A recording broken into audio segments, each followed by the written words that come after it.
Eu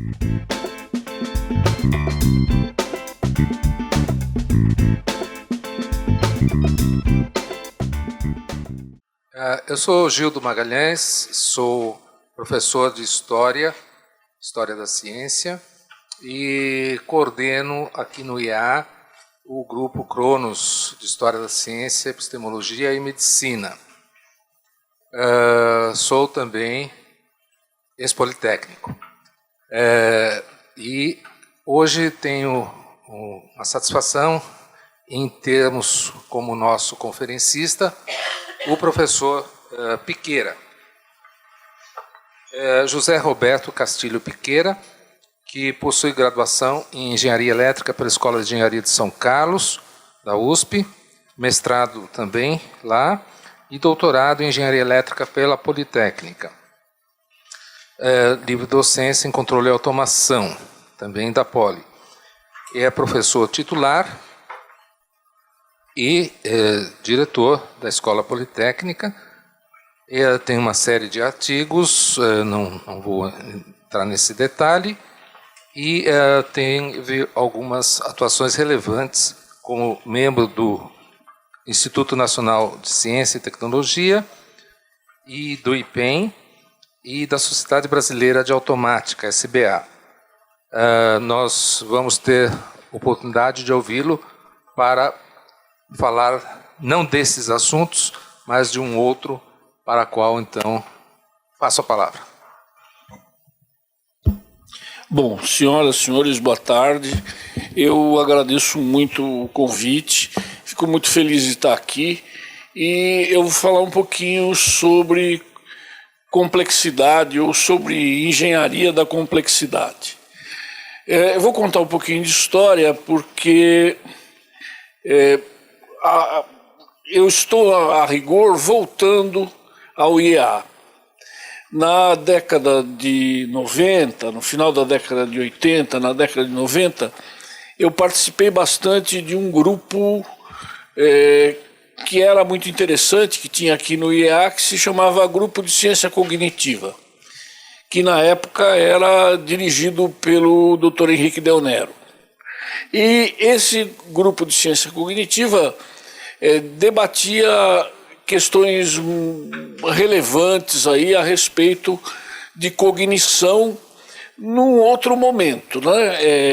É muito diferente falar em ciência cognitiva agora, em 2017, com o desenvolvimento que a computação teve ao longo desses anos, e falar em ciência cognitiva na década de 90, quando a computação começava a se desenvolver nesse ritmo, né? E naquele grupo a gente discutia uma porção de coisas. E eu me lembro que pela primeira vez lá eu ouvi discussões sobre inteligência artificial e ouvi discussões sobre complexidade.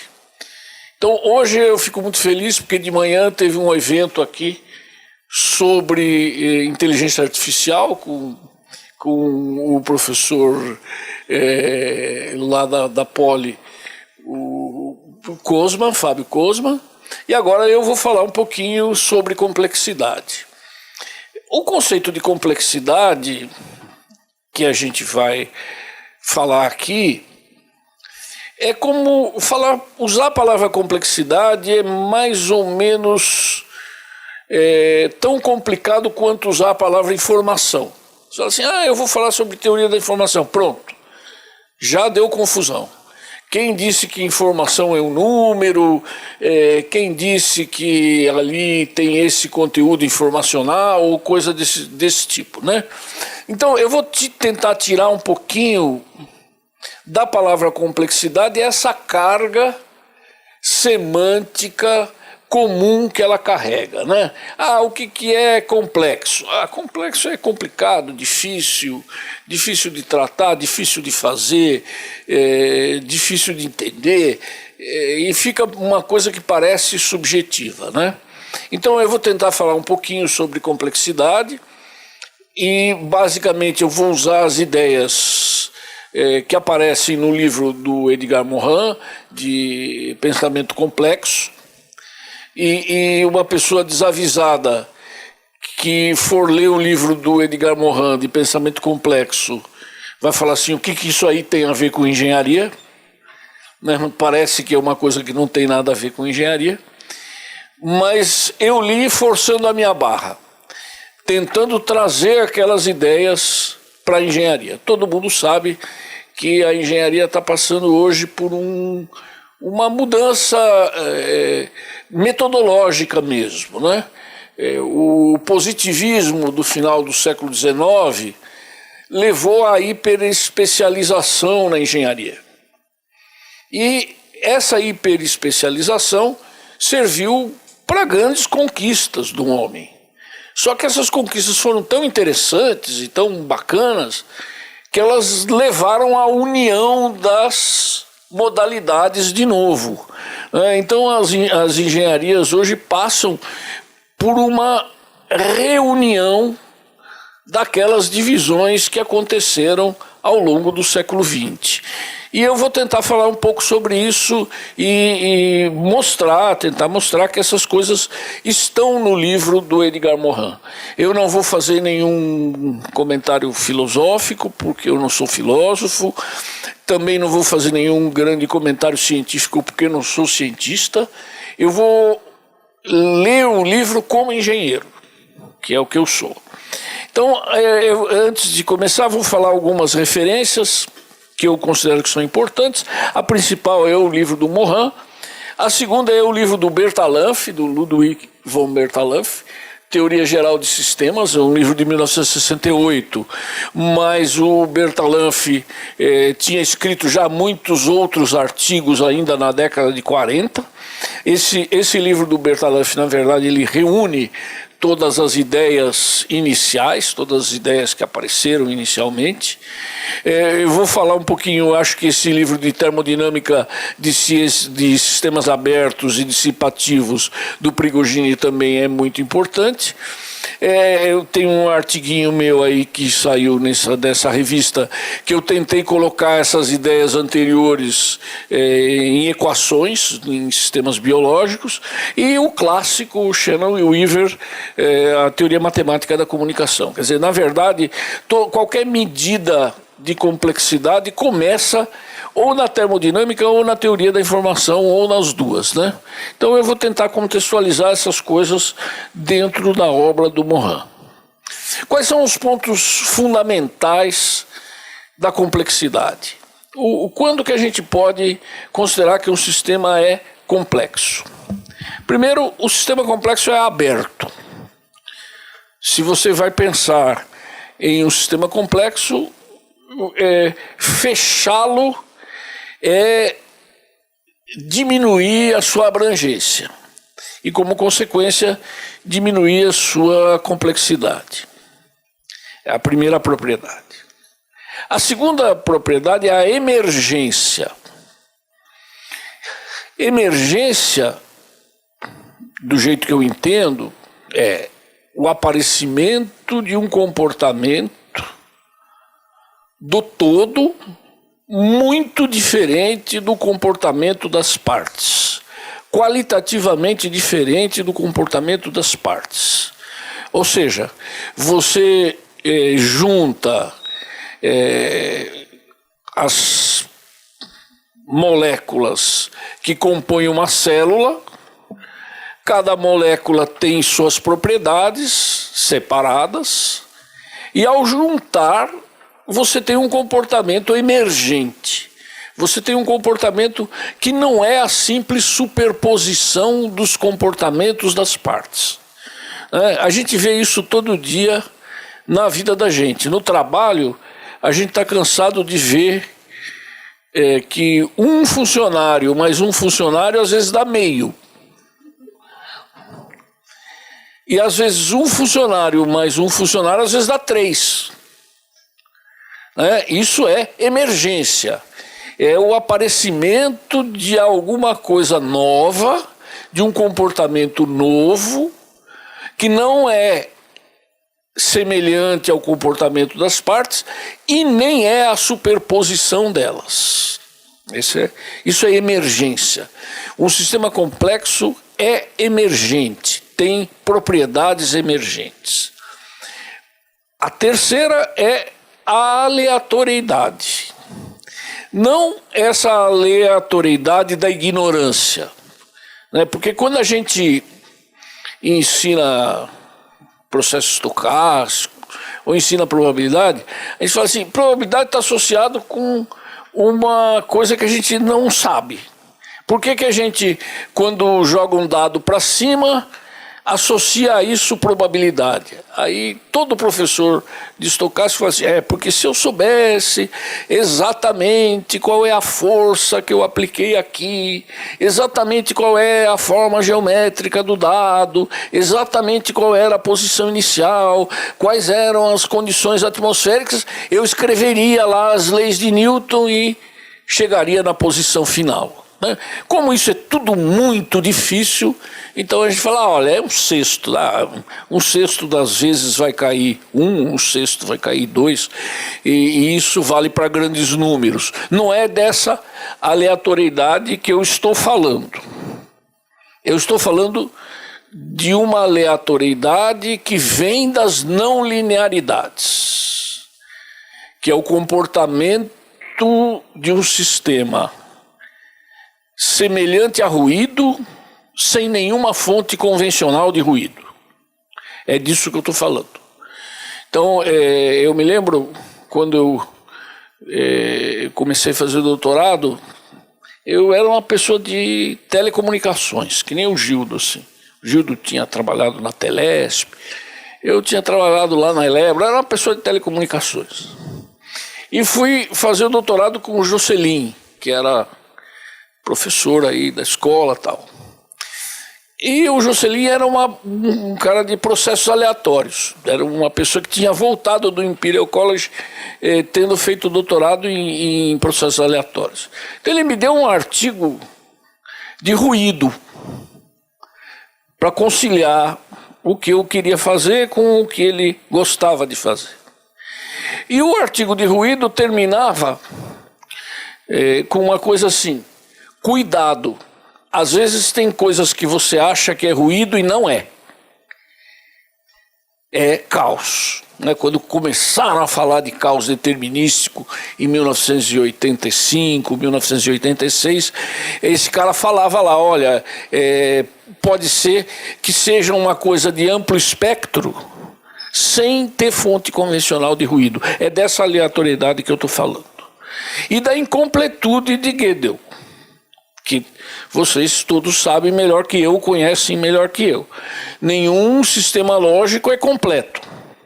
Sempre no sistema lógico você tem alguma afirmativa que você não é capaz de provar se ela é verdadeira ou se ela é falsa.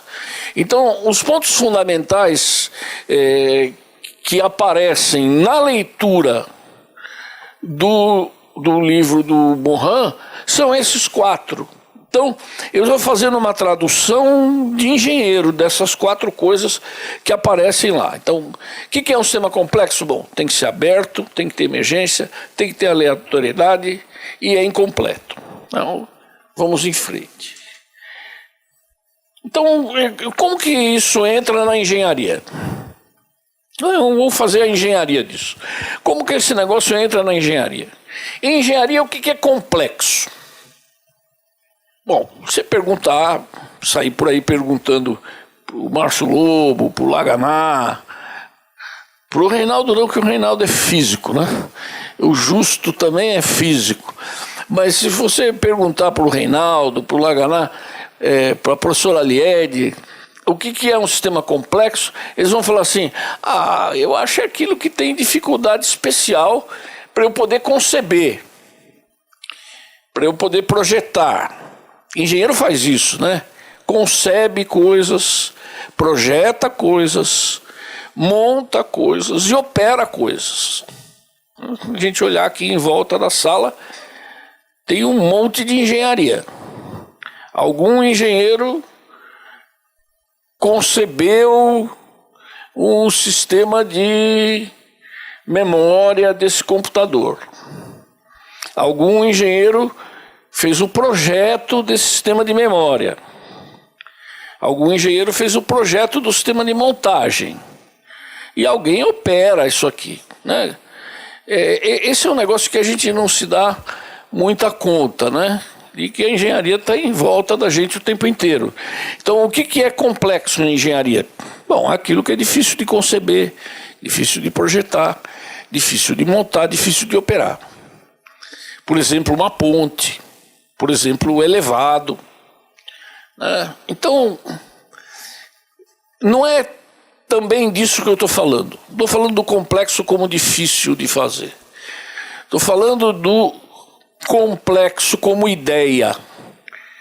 Como conceber, projetar, montar e operar, considerando que o sistema a ser concebido, projetado, montado e operado deva ser complexo. Eu vou complexificar a engenharia. E não vou pegar a engenharia que eu acho que é complicada e falar assim, bom, vamos ver como é que funciona isso. Não, como é que eu projeto uma ponte do ponto de vista de sistema complexo? Ou seja, com esses 4 pontos de vista. Então, o que é uma ponte e uma via elevada? Liga 2 locais separados por algum fator geográfico que impede ou dificulta o trânsito de pessoas e veículos. Bom, isso é conceber, né? Eu concebo que eu vou ligar esses 2 locais. Quando eu concebo que eu vou ligar esses 2 locais, não adianta eu pôr uma régua entre esses 2 pontos e traçar uma reta. Ou uma curva francesa e traçar uma curva. Eu preciso saber quais são os fatores econômicos envolvidos. Que eu vou prejudicar ou ajudar economicamente? Quais são os fatores sociais? Que eu vou desapropriar? Eu vou desapropriar uma escola, eu vou desapropriar um local onde as pessoas que vivem não vão conseguir se realocar. Quais são as condições ambientais? Eu vou pôr lá uma ponte, uma via elevada, vai passar um monte de carros. Só o Trump acha que isso não vai mudar o meio ambiente, né? Só o Trump acha que isso não vai causar furacão, nem nada, não vai fazer buraco na camada de ozônio.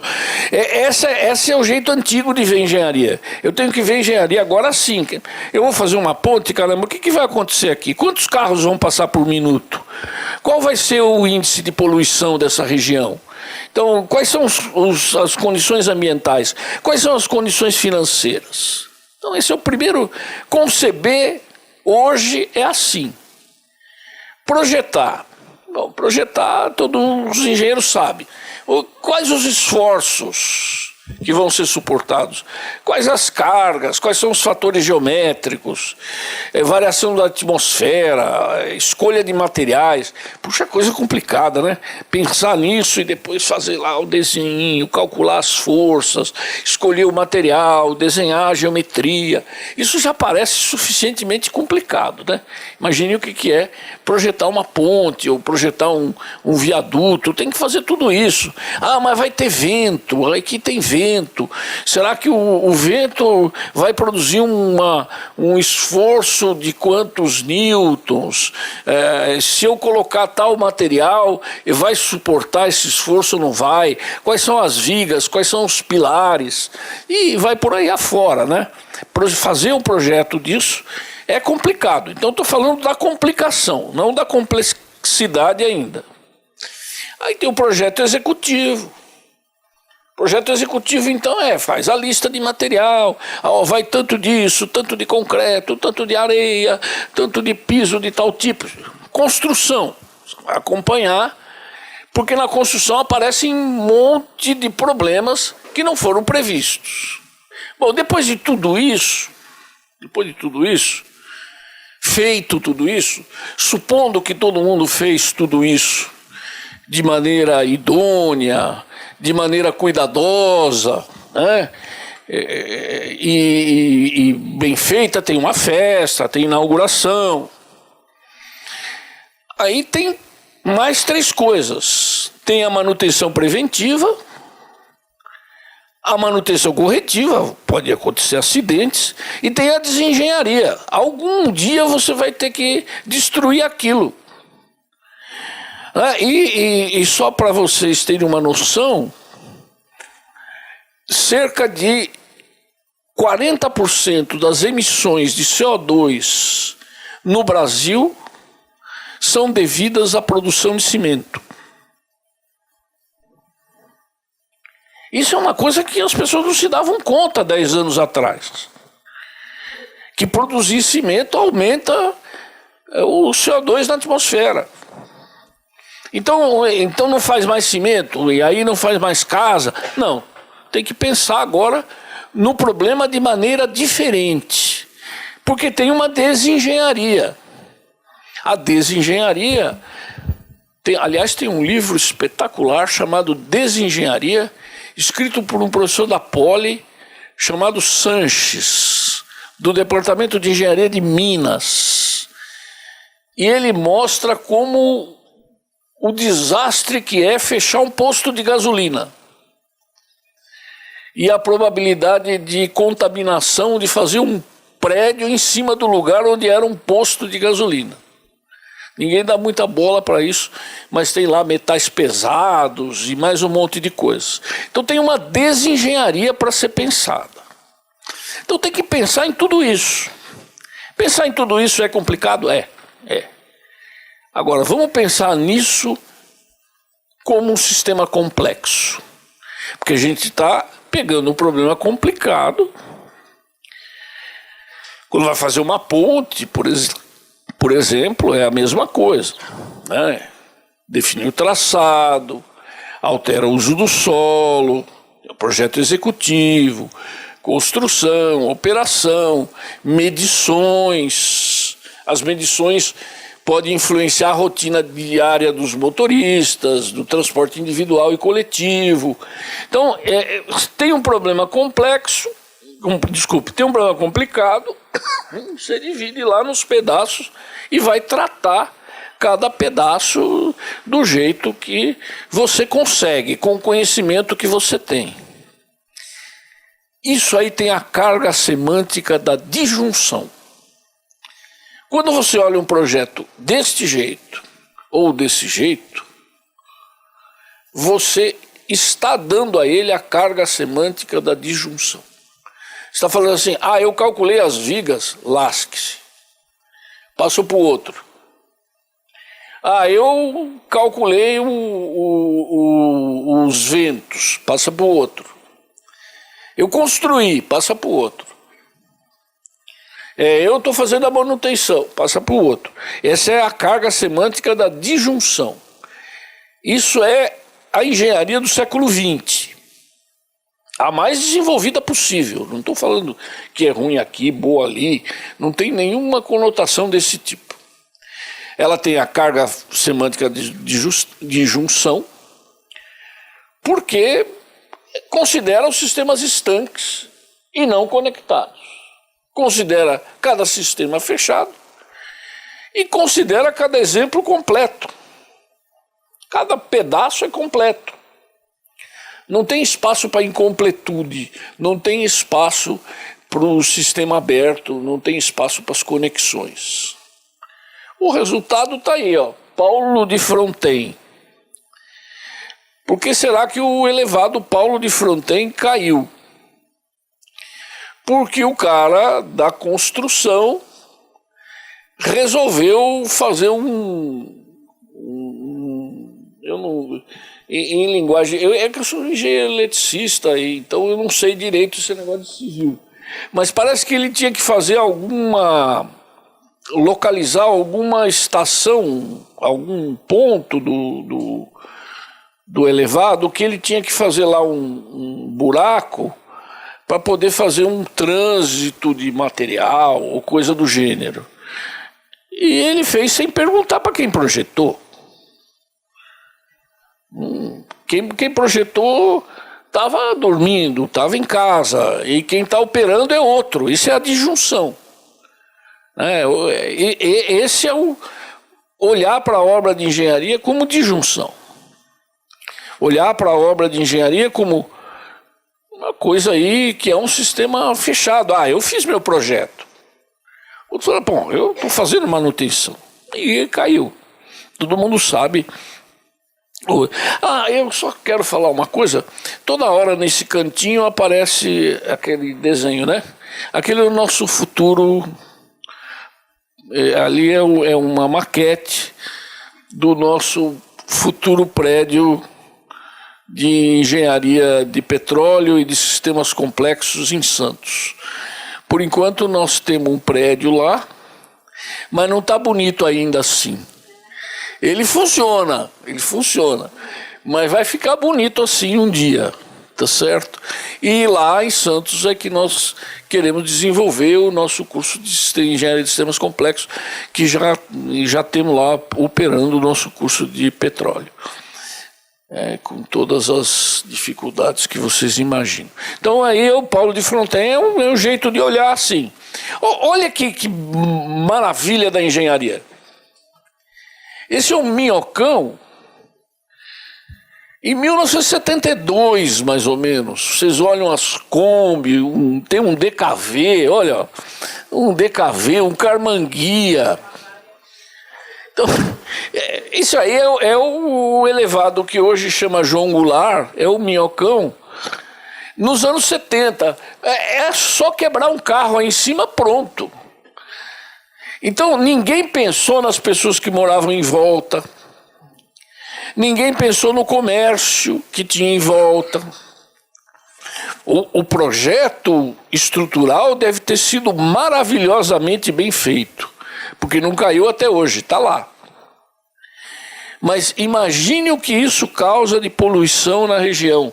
Poluição sonora, poluição do ar, trânsito e vai por aí afora.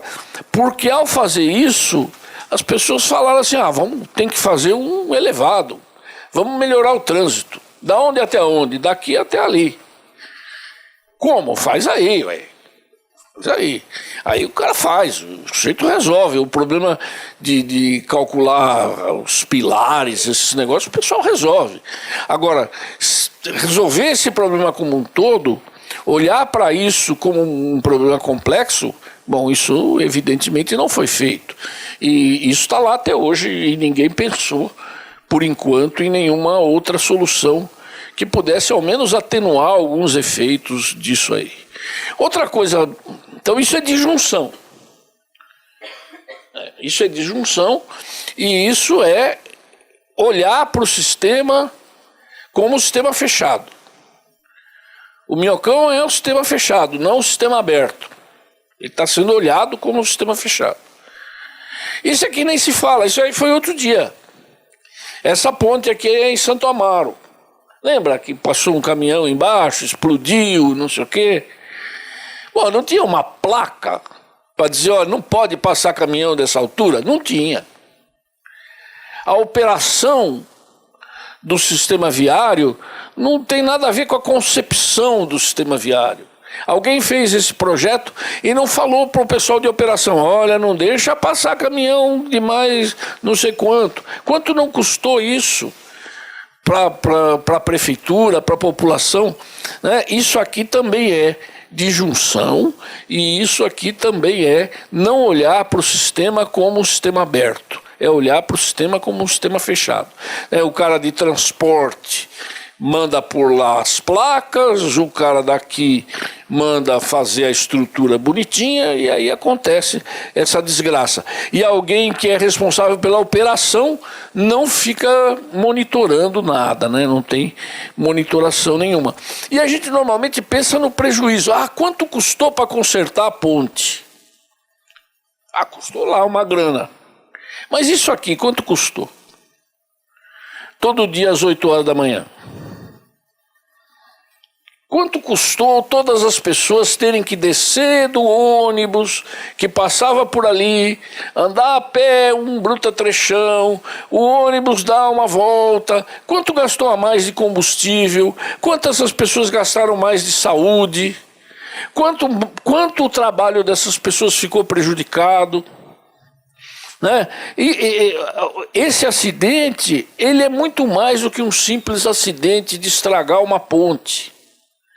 E o prejuízo é muito maior do que o prejuízo de consertar a ponte e de trocar o caminhão. Esse é um prejuízo que a gente normalmente não olha, porque a gente olha as coisas como sistemas fechados. Muito bem. Esse é um mapa da complexidade. Isso aí eu tirei de um livro. Eu não vou ficar explicando. Peraí, desculpe. Eu sou meio ruim de coordenação motora. Eu sou do tempo que a gente não ia na escola, pré-escola.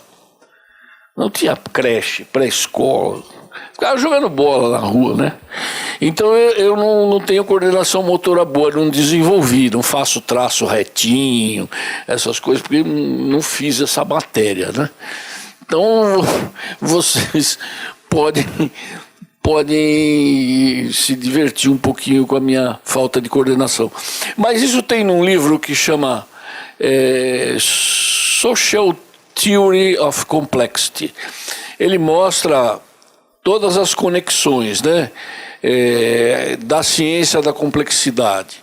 O caminho de Prigogine, o caminho da teoria da informação, os diversos caminhos da ciência da complexidade e como eles estão ligados entre si, o caminho da termodinâmica.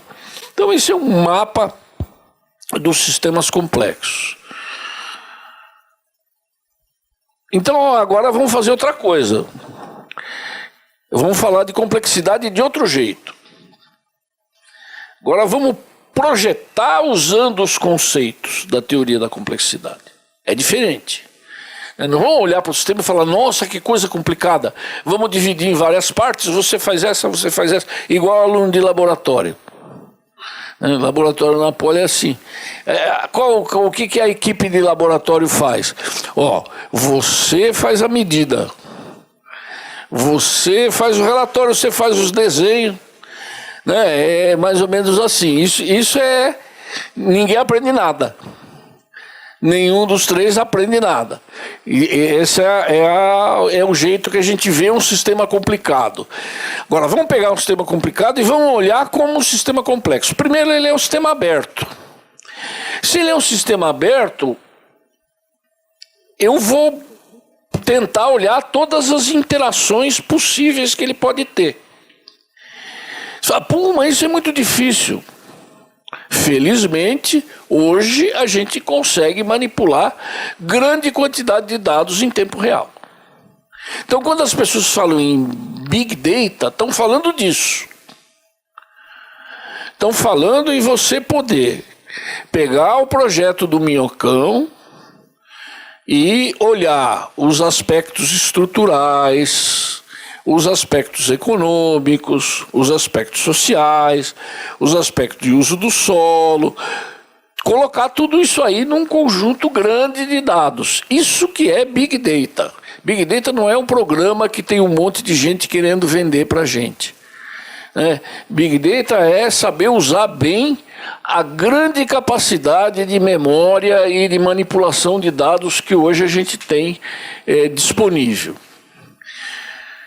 E tem outra coisa, a capacidade de simulação computacional. A capacidade de simulação computacional hoje é tão grande que fazer protótipo de coisas é gastar dinheiro à toa. Ninguém mais em fábrica faz muito protótipo. Primeiro faz um monte de simulações. Tem um conhecimento acumulado que permite fazer simulações. As simulações são bem fidedignas.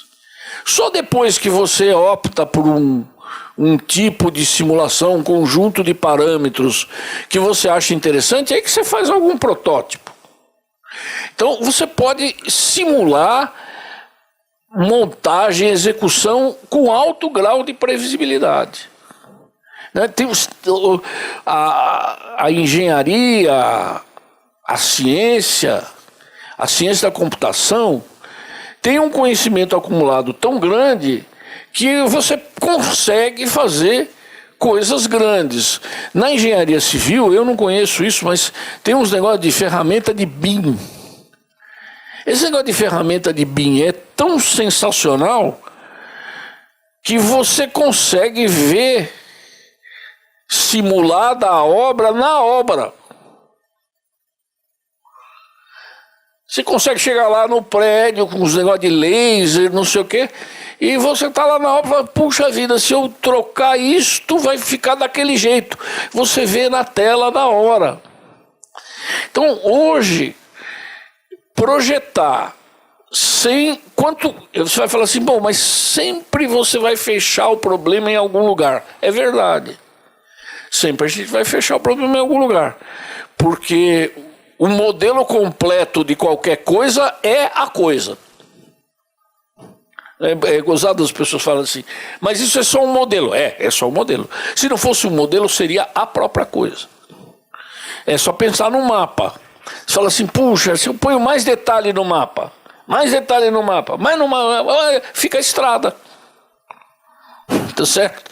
Então, tem um momento que você vai fechar o modelo, mas você vai fechar muito mais longe do que você fechava antes. Então, você vai tratar como sistema aberto e, portanto, sujeito às leis da termodinâmica. Portanto, você vai conseguir prever o envelhecimento disso e, principalmente, você vai incluir os efeitos dos processos dinâmicos em várias escalas temporais. Eu queria falar um pouquinho disso, queria me deter um pouco nisso. Uma vez, eu orientava uma moça que trabalhava no ICB, no grupo de cronobiologia. Aí alguém falou assim, puxa, isso faz tempo, né? Você não quer dar lá uma palestrinha sobre métodos matemáticos em cronobiologia e tal? Eu fui lá. Aí falei, olha, seja esta equação. Primeiro eu escrevi assim, é a inocência total, né? Cheguei lá e falou, seja essa equação, x ponto igual a f de lambda e x. Lambda é parâmetro, x é variável de estado. Aí o Luiz Mena Barreto, levantou a mão assim, eu tinha falado uma frase. Falou, Piqueira, qual é a diferença entre variável e parâmetro? E outro dia eu perguntei isso no curso de pós-graduação aí que eu dou lá na elétrica, foi um perereco para os caras perceberem a diferença de variável e parâmetro. Não tem diferença. A diferença de variável e parâmetro é a escala temporal. O que a gente chama de variável é aquilo que a gente acha que varia rápido. O engenheiro eletricista fala a tensão, a corrente, né? E parâmetro é aquilo que varia devagar. O engenheiro eletricista fala a resistência, a indutância, a capacitância, mas todas essas coisas variam em escala de tempo diferente.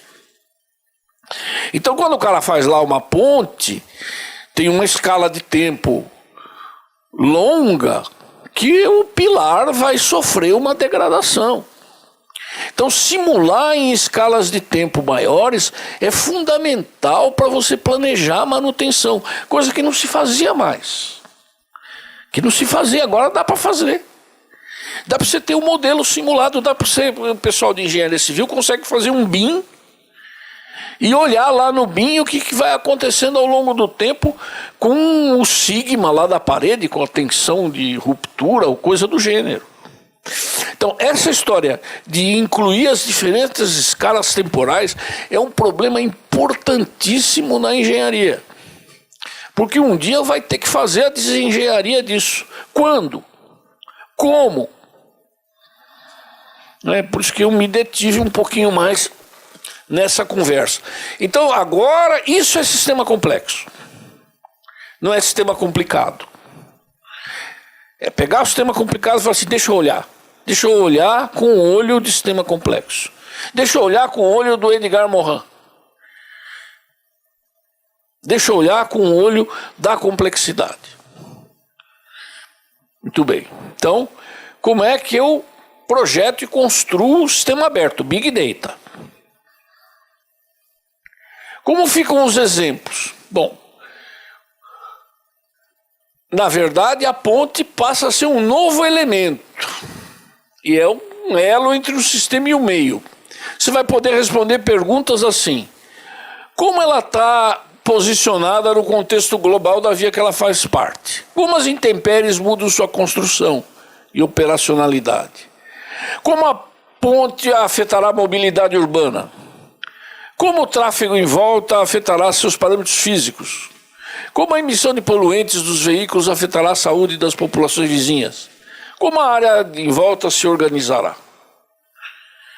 Isso é engenharia de sistemas complexos. Isso não é engenharia de coisas complicadas. Imagine a indústria química. A indústria química é uma beleza, né? Você vai montar uma indústria, os indianos que o digam. Sei lá eu quantos morreram num vazamento de não sei o quê.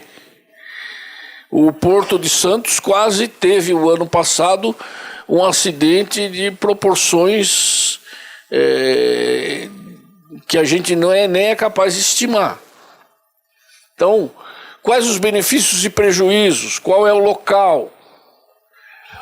O projeto depende do processo. Para onde vão os rejeitos? As normas de sustentabilidade estão respeitadas? A qualidade do ar está preservada? Esses fatores proporcionarão viabilidade econômica? Aí você tem que fazer tanta coisa que, não dá, aí vai ficar muito caro, não vou conseguir vender o produto. Será que não tem que fazer essa estimativa também? Então tem um monte de coisas que você olha para o sistema aberto e olha para o sistema como sistema aberto e faz um projeto. Eu vou falar um pouquinho de uma coisa assim. Um dia, não sei se já ouviram falar do engenheiro Plínio Asman. O engenheiro Plínio Asman foi presidente do metrô quando o metrô foi construído, foi presidente da COSIPA. Digamos que ele é uma pessoa que entende de engenharia. Como ele é uma pessoa que entende de engenharia, sempre que ele passa perto lá da diretoria da Poli, eu paro e escuto o que ele fala. Porque, afinal de contas, a gente é uma escola de engenharia. Então, escutar engenheiros com experiência faz parte da nossa obrigação.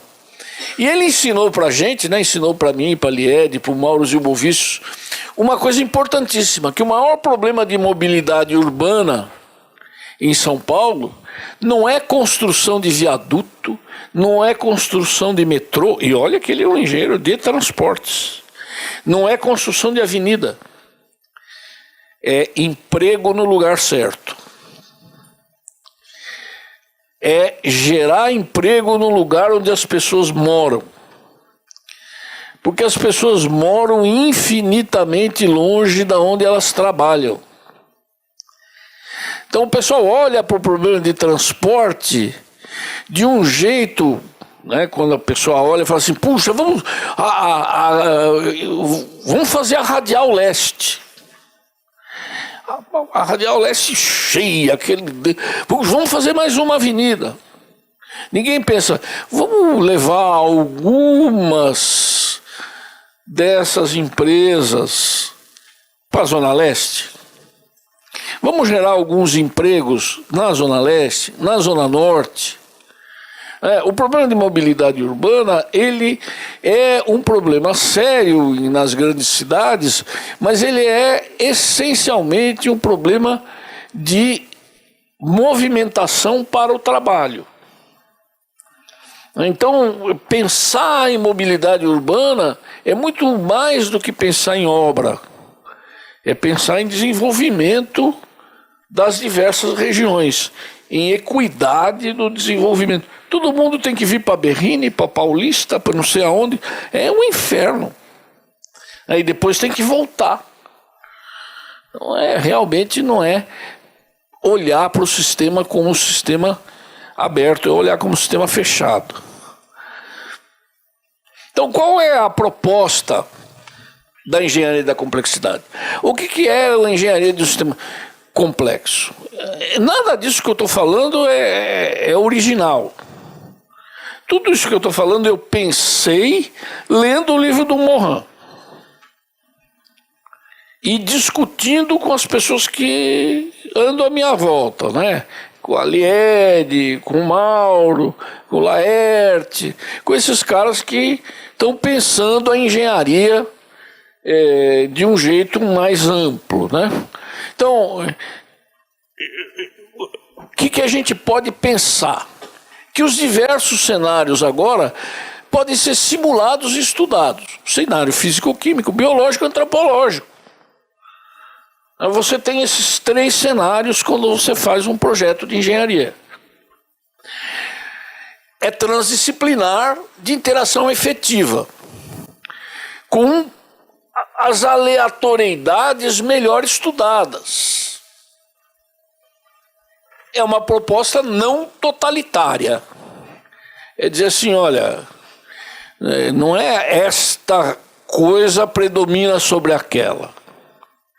Também não é doutrinária. É conexão entre incerteza física e indecidibilidade teórica. Quer dizer, o que é incerteza física e o que é indecidível teoricamente. E os princípios da termodinâmica não fazem papel apenas de contorno indesejável. Faz a parte integrante do projeto. Você não fica lá falando assim, vou pôr um coeficiente de segurança de 0,2. Ou vou pôr um coeficiente de segurança de 0,8. Não sei, eu vou simular e vou ver que coeficiente de segurança eu devo pôr. Ou se eu devo olhar para uma distribuição, ou se eu devo olhar para uma distribuição de probabilidade talvez mais complicada. Ou se a distribuição de probabilidade mais complicada emerge das outras propriedades que o sistema tem.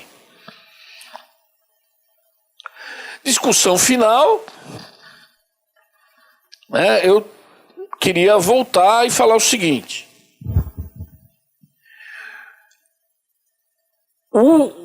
Os fenômenos, de maneira geral, são não lineares. Os fenômenos físicos, de um modo geral, são não lineares. Considerá-los lineares é simplificá-los. Considerar que um fenômeno não linear é simplificar. E quando você leva em conta as não linearidades, você tem emergência. Você tem emergência de comportamentos que você não imaginava que existissem, que não existem nas partes, que não existem na simples superposição das partes, mas que existem na hora da interação entre as partes. Então, projetar é projetar sistema aberto com não linearidade, com auto-organização. O conceito de auto-organização é essas coisas, não linearidade, é a propriedade intrínseca dos processos. Auto-organização também.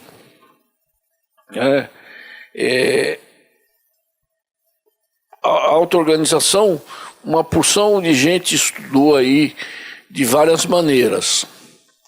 O principal estudo de auto-organização é do Perbach.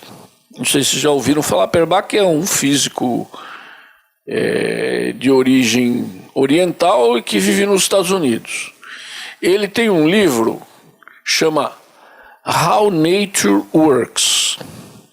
E a gozação é que o Perbach sabia How Nature Works, ou seja, como a revista Nature funciona para aceitar os artigos dele. Então, mas não é isso, o How Nature Works não é isso. O que o Perbach mostrou é uma variação da lei de Zipf, que é o seguinte, que, por exemplo, se você pensar em terremotos de pequena amplitude têm grande probabilidade de ocorrência. E terremotos de grande amplitude têm pequena probabilidade de ocorrência. Então o Perbach fez experimentos usando pilhas de areia para chegar nas leis de distribuição de auto-organização que ele chama. Só que ele se inspirou num linguista chamado Zipf, que propôs a lei de Zipf, que diz o seguinte, que se você pegar o dicionário em inglês, né, ele pegou o dicionário em inglês, você vai ter um número pequeno de palavras aparecendo um monte de vezes e um número grande de palavras aparecendo poucas vezes. Ou seja, a distribuição de Zipf é uma coisa assim, né? É quase uma exponencial. Então o Perbach, ele propôs um modelo de auto-organização dos sistemas grandes usando a lei de Zipf. Ele chama isso de auto-organização. Então, isso aí é muito usado em estimativa de tráfego, coisa do gênero. Bom, e a outra questão importante é a questão da aleatoriedade, né? O que é efetivamente aleatório, o que é efetivamente modelável. Quando que eu posso considerar que uma coisa é aleatória e eu vou colocar lá um fator de segurança, ou quando que eu posso modelar aquilo com Big Data e ter uma coisa um pouco mais correta, um pouco mais precisa. E finalmente a incompletude. Não dá para você achar que algum sistema projetado seja completo. E se não dá para você achar que algum sistema seja completo, você tem que olhar direitinho como isso vai operar e quais são as diversas contingências de operação e manutenção. Como todo professor da Poli, eu preparei essa aula para 50 minutos. Passei 3. Agendar a aula lá de 50 minutos. Passei 3, vocês me desculpem. Então, agora eu abro para as questões. Podem perguntar à vontade. Certamente eu não vou saber responder metade do que vocês vão perguntar, mas pergunte.